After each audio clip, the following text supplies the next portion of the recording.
A viewer in Sydney says, "This is my first time here. Can you tell me more about your method?"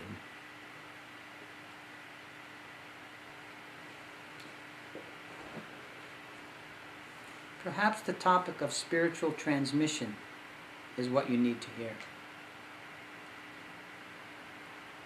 Spiritual transmission is another word for grace.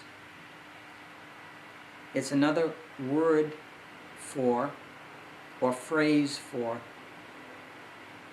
the self-activating, self-transmissive nature of the Absolute.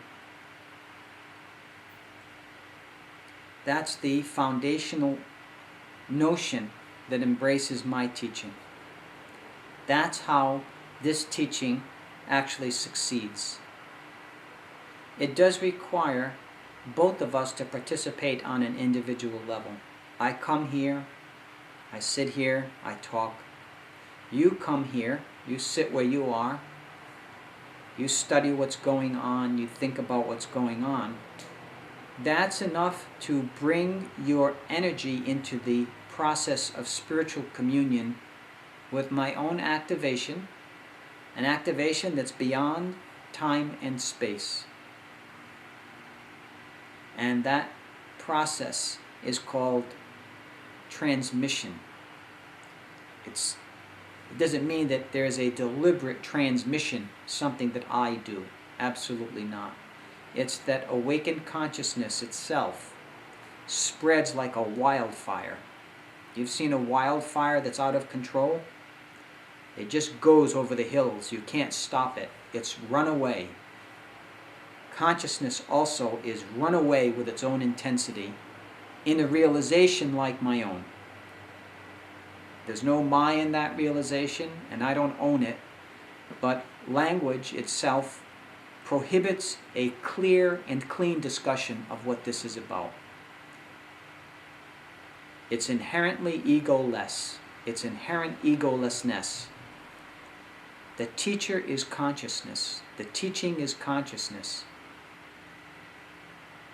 The method of teaching is consciousness. Consciousness meaning the Absolute.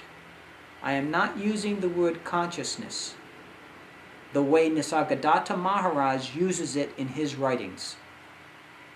And I've been,